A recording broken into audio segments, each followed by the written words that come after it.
Hello everyone, welcome to my talk today. Today my topic is Use your patent in green card application. I am Mang Cai, PhD, JD, attorney at law at Weiming Law Group. Well, you just heard, I have PhD degree in science from the University of Maryland. After that, I conducted postdoc research and then received the JD degree from the Georgetown University Law Center. And after that, I worked as a patent attorney in one of the largest intellectual property law firms in the United States. I am licensed by the USPTO, the US Patent and Trademark Office, so I am familiar with patent law. After that, 9 years ago, we founded New Weiming Law Group, and now we focus on immigration for professionals. Many of our clients, being scientists, researchers, engineers, or other professionals, they have patents based on their own original work, which is great. But we found that many clients, many applicants, they are not familiar with how to identify their patents or how to use their patents. So we record this video to provide more information. First, to identify your patent. Some applicants said, I have a patent or I have multiple patents. But it turned out, those are not issued patents. They are just patent applications, or you can refer to them as pending patents. And there are different stages in your patent application. For example, in the United States, the first stage is you can file a provisional patent application. The advantage is the format is relatively flexible and it does not cost much. And then, usually within 1 year, the applicant, the inventor, will file a regular patent application. And that can be pending for months or sometimes even years for the examination by the USPTO. And during that time, most of the patent applications will be published. So let's see, you have the provisional patent application number, you have the regular application number, and you also have the publication number. But none of those are actually issued patent number. So after the patent is granted, you will have an issued patent. When we review applicants' resume, CV, or other documents, we often see that applicants confuse on those numbers. They will provide numbers that are not really the issued patent. But when we see this, we correct the information and we discuss with the clients to find out more significant part about their patent. To make the matter more complicated, there are also so-called international patent applications. Patent is actually country-specific, so there's no universal so-called international patent, but you can use a so-called international patent application procedure in order to patent your invention in more than one country. For example, you can get a patent in the United States, in Canada, in China, in Japan, in Korea.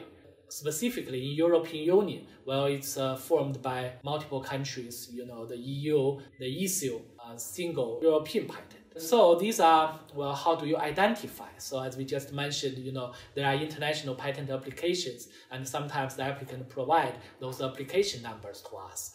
We tell them, no, these are not issued patents, not granted yet. However, we can often find where the corresponding granted reference number should be. So sometimes the applicant does not even aware that the invention has already been patented.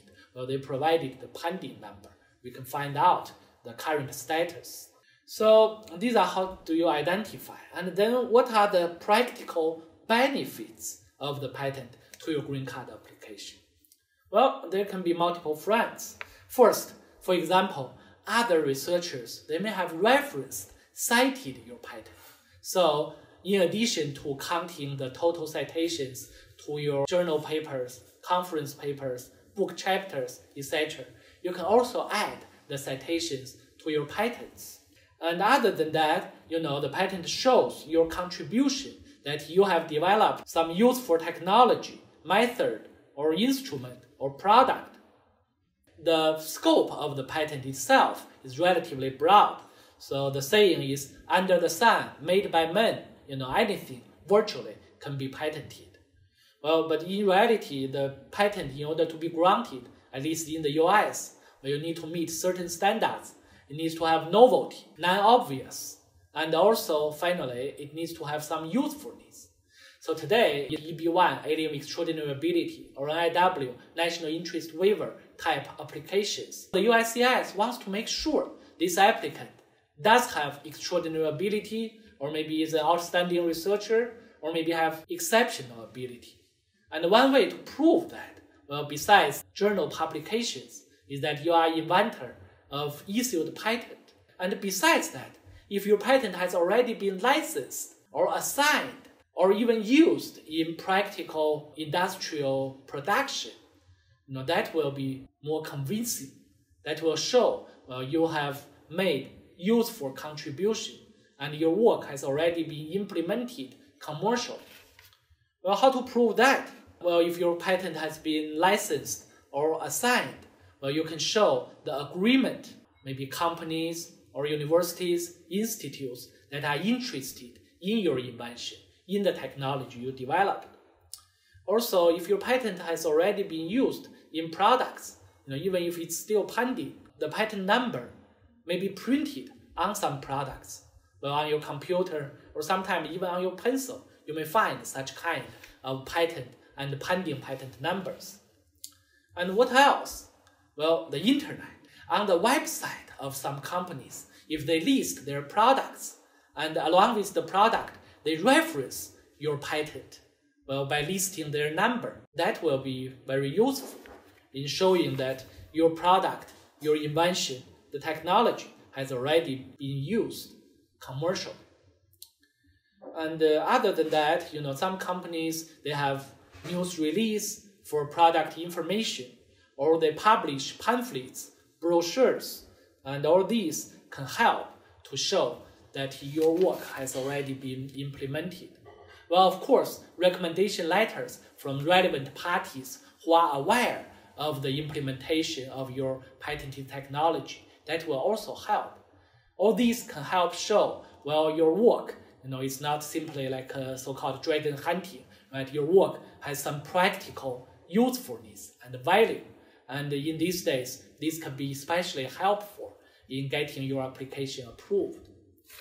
And as we know, there are other alternatives. For example, if you have published authored book chapters, or maybe your work has been incorporated in part of the textbook chapters, or maybe some reading material of classes in universities, that will also help. Everyone's case is different. It's always case by case. But overall, as we mentioned, well, your patent can be useful in your green card application.